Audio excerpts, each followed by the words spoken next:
Hari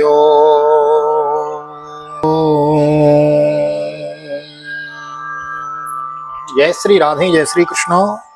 once again welcome to all of you our channel. एक बार पुनः आप सभी का बहुत बहुत स्वागत है आप ही के यूट्यूब चैनल पे VKVPS परिवार श्रीधाम वृंदावन। मैं राधेश्याम वशिष्ठ नित्य की भांति ले चलता हूँ आज की पावन श्रीमद् भागवत की बृहद भागीरथी में अवगाहन करने के लिए, जिसके अंतर्गत श्रीमद् भागवत के तृतीय स्कंद के यथैकादशो अध्याय 11वें अध्याय में हम प्रवेश करेंगे। मनवंतरादि काल विभाग का वर्णन श्रवण करेंगे। श्रीधाम वृंदावन से भागवत निकेतन से श्रीमद् भागवत की मूल कथा हम श्रवण कर रहे हैं, यथारूप लेकर चले हुए हैं। नए आए हैं चैनल को सब्सक्राइब कर ले, बेल आइकन को भी प्रेस कर दे हुए। आइए मेरे साथ गुनगुनाइए। श्री कृष्ण गोविंद हरे मुरारी नाथ नारायण वासुदेव।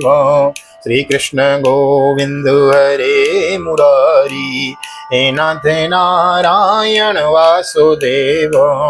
हे नाथ नारायण वासुदेव। हे नाथ नारायण वासुदेव। श्री कृष्ण गोविंद हरे मुरारी हे नाथ नारायण वासुदेव।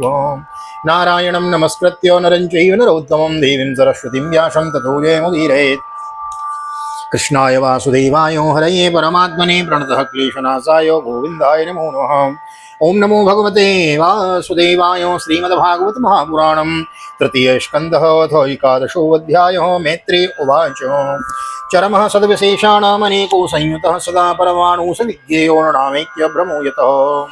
श्री मैत्रेय जी कहते हैं, विदुर जी, पृथ्वी आदि कार्य वर्ग का जो सूक्ष्मतम अंश है, जिसका और विभाग नहीं हो सकता, तथा जो कार्य रूप को प्राप्त नहीं हुआ है और जिसका अन्य परमाणुओं के साथ संयोग भी नहीं हुआ है, उसे परमाणु कहते हैं। इन अनेक परमाणुओं के परस्पर मिलने से ही मनुष्यों को भ्रमवश उनके समुदाय रूप एक अवयवी की प्रतीति होती है। शत एवं पदार्थस्य स्वरूपमवस्थितस्य यत् कैवल्यं परमहान विशेषो निरंतर। कैवल्यं परम महान अविशेषो निरंतर। एवं कालोऽप्यनुमितः सूक्ष्मे स्थौल्ये च सत्तमः। संस्थानो भक्त्या भगवान् अव्यक्तो व्यक्तो भोग विभुः। संकालः परमाणुरमेयो भुङ्क्ते वर्णा परमाणुताम्। शतो विशेष भुगियस्तु सकालः परमो महान। यह परमाणु जिसका सूक्ष्मतम अंश है, अपने सामान्य स्वरूप में स्थित उस पृथ्वी आदि कार्यों की एकता, समुदाय अथवा समग्र रूप का नाम परम महान है। इस समय उसमें न तो प्रलय आदि अवस्था भेद की स्फूर्ति होती है, न नवीन प्राचीन आदि काल भेद का भान होता है, और न घट घट आदि वस्तु भेद का ही कल्पना होती है। साधु श्रेष्ठ, इस प्रकार यह वस्तु के सूक्ष्मतम और महत्तम स्वरूप का विचार हुआ। इसी के सदृश से परमाणु आदि अवस्था में व्याप्त होकर व्यक्त पदार्थों को भोगने वाली सृष्टि आदि में समर्थ अव्यक्त रूप भगवान काल की भी सूक्ष्मता और स्थूलता का अनुमान किया जा सकता है। जो काल प्रपंच की परमाणु जैसी सूक्ष्म अवस्था में व्याप्त रहता है, वो अत्यंत सूक्ष्म है, और जो सृष्टि से लेकर प्रलय पर्यंत उसकी सभी अवस्थाओं का भोग करता है, वह परम महान है। अणुर्ध्वो परमाणुष्वा शरेणुस्त्रय स्मृतौ जालर्क रश्म्यो भगत खमेवानुपतन्नगात्। त्रशरेणु त्रिलोकं भुङ्क्ते यः कालः स त्रुटि स्मृतौ। शतभागस्तु वेदस्यात्रेस्त्रिविस्तूलभ स्मृतौ। निमेषस्त्रिलभोज्ञेयो आम्ना तस्ते त्रयक्षण। क्षणान् पंच विदु काष्ठां लभूता दश पंच च। लघूनि वे समाम्नाता दश पंच सनाडिका। ते द्वे मुहूर्त प्रहर षड्यामा सप्तवर्णाम। दो परमाणु मिलकर एक अणु होता है, और तीन अणुओं से के मिलने से एक त्रसरेणु होता है, जो झरोके में से होकर आई हुई सूर्य की किरणों की प्रकाश में आकाश में उड़ता देखा जा सकता है। ऐसे तीन त्रसरेणुओं को पार करने में सूर्य को जितना समय लगता है, उसे त्रुटि कहते हैं। इससे 100 गुना काल वेद्य कहलाता है, और 3 वेद्य का एक लव होता है, और 3 लव को एक निमेष, और 3 निमेष को एक क्षण कहते हैं। 5 क्षण की एक काष्ठा होती है, और 15 काष्ठा का एक लघु, 15 लघु की एक नाडिका दंड कही जाती है। 2 नाडिका का एक मुहूर्त होता है, और दिन के घटने बढ़ने के अनुसार दिन एवं रात्रि की दोनों संधियों के 2 मुहूर्तों को छोड़कर 6 या 7 नाडिका का एक प्रहर होता है। यह याम कहलाता है, जो मनुष्य के दिन या रात का चौथा भाग होता है। समय की गणना हो रही है, ध्यान से श्रवण करें। द्वादशार्धफलोन्मानं चतुर्भिर्चतुरङ्गुलैः स्वर्णमाघैकृतश्छिद्रं यावत् प्रस्थजलप्लुतं यामश्चत्वारो मर्त्यानामहनीयो वै पक्ष पञ्चोदशानि शुक्ल कृष्णाश्च मानदो तयो समुच्चयो मास पितॄणां तदहर्निशं गौताव्रतसडयनं दक्षिणं चोत्तरं दिवि। 6 पल तांबे का एक ऐसा बर्तन बनाया जाए जिसमें 1 प्रस्थ जल आ सके और 4 मासे सोने की 4 अंगुल लंबी सलाई बनवाकर उसके द्वारा बर्तन के पैंदे में छेद करके उसे जल में छोड़ दिया जाए। जितने समय में 1 प्रस्थ जल उस बर्तन में भर जाए, वह बर्तन जल में डूब जाए, उतने समय को एक नाडिका कहते हैं। विदुर जी 4-4 पहर के मनुष्य के दिन और रात होती है और 15 दिन रात का एक पक्ष होता है, जो शुक्ल पक्ष और कृष्ण पक्ष भेद से 2 प्रकार का माना गया है। इन दोनों पक्षों को मिलाकर 1 मास होता है, जो पितरों का 1 दिन रात है, 2 मास का 1 ऋतु और 6 मास का 1 अयन होता है। अयन दक्षिणायन और उत्तरायण भेद से 2 प्रकार का है। अभी उत्तरायण अयन चल रहा है। अयने चाहनी प्राहुर्वत्सरो द्वादश स्मृतो संवत्सर सुतम नृणाम परमायुर्निरूपितम ग्रहक्षतारा चक्रस्थो परमाणुवादिना जगत संवत्सरावसानेन पर्द्येना निमिषो विभुम संवत्सरो परिवत्सरो इवाडत्सर एव च इडावत्सर एव च अनुवत्सरो वत्सरश्च विदुरेवं प्रभाषते। ये दोनों अयन मिलकर देवताओं के 1 दिन रात होते हैं तथा मनुष्य लोक में ये वर्ष या 12 मास कहीं जाते हैं। ऐसे 100 वर्ष की मनुष्य की परम आयु बताई गई है। चंद्रमा आदि ग्रह, अश्विनी आदि नक्षत्र और समस्त तारा मंडल के अधिष्ठाता काल स्वरूप भगवान सूर्य परमाणु से लेकर संवत्सर पर्यंत काल में 12 राशि रूप संपूर्ण भुवन कोश की निरंतर परिक्रमा किया करते हैं। सूर्य, बृहस्पति, सवन, चंद्रमा और नक्षत्र संबंधी महीने के भेद से यह वर्ष ही संवत्सर, परिवत्सर, इडावत्सर, अनुवत्सर और वत्सर कहा जाता है। विदुर जी, इन 5 प्रकार की वर्षों की प्रवृत्ति करने वाले भगवान सूर्य की तुम उपहार आदि समर्पित करके पूजा करो।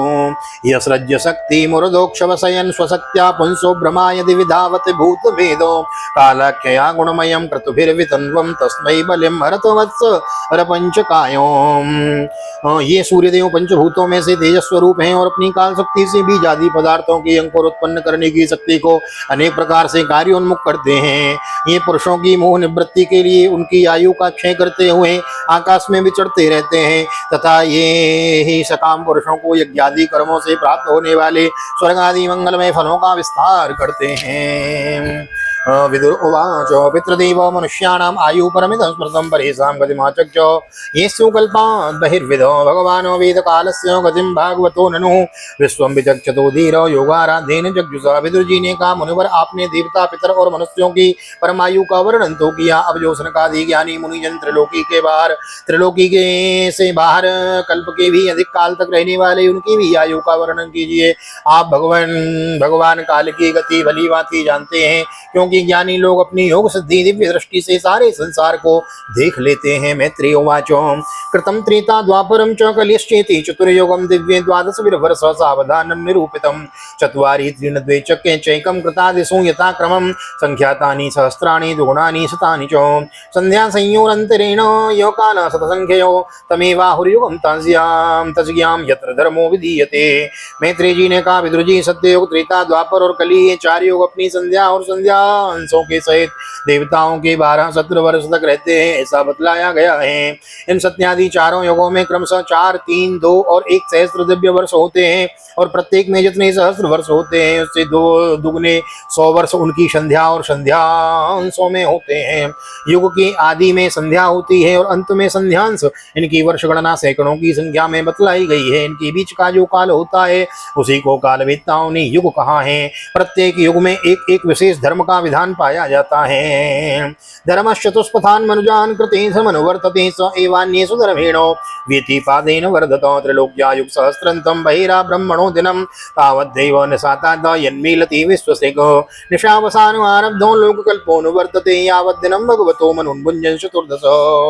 सद्ययुग के मनुष्यों में धर्म अपने चारों चरणों से रहित रहता है, फिर अन्य युगों में अधर्म की वृद्धि होने से उसका एक एक चरण क्षीण होता जाता है। प्यारे मित्र जी, त्रिलोकी से बाहर महलों के महरलोक में ब्रह्मलोक पर्यंत, महरलोक से ब्रह्मलोक पर्यंत यहाँ की 1 सहस्त्र चतुर्युग की चतुर्युगी का एक दिन होता है और इतनी ही बड़ी रात्रि होती है जिसमें जगतकर्ता ब्रह्मा जी शयन करते हैं। उस रात्रि का अंत होने पर इस लोक का कल्प आरंभ होता है। उसका क्रम जब तक ब्रह्मा जी का दिन रहता है तब तक चलता है और उस एक कल्प में 14 मनु हो जाते हैं। ब्रह्मा जी के एक दिन में हमारा पूरी सृष्टि बीत जाती है। ब्रह्मा जी का केवल एक दिन होता है और जब प्रलयकालीन समुद्र में पृथ्वी डूब जाती है तो ब्रह्मा जी शयन करते हैं, वह एक उनकी रात्रि होती है। इस प्रकार ब्रह्मा जी के दिन और रात्रि की गणना यहाँ बताई गई है।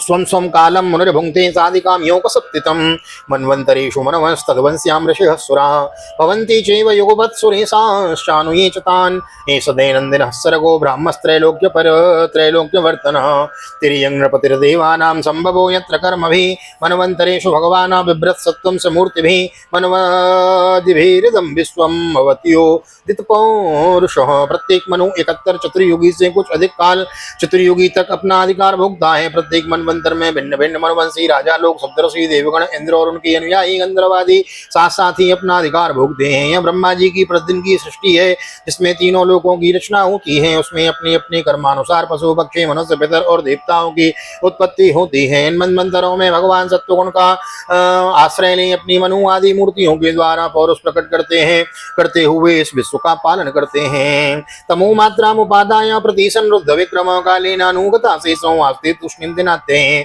तमेवान्योपदीयन्ते लोका भूरादयस्त्रयो निशायाम अनुवर्त्यायां निर्मुक्तो ससे भास्करं त्रिलोक्यां दह्यमानायां शक्त्या संकर्षणानिना यान्त्युषमणां हरलोकांस्जनं भृग्वादयोर्धितः तावत्रे भुवनं तद्य कल्पान्तेर्धित संधवो लावयन्त्योत्कटाटोप चण्डवाते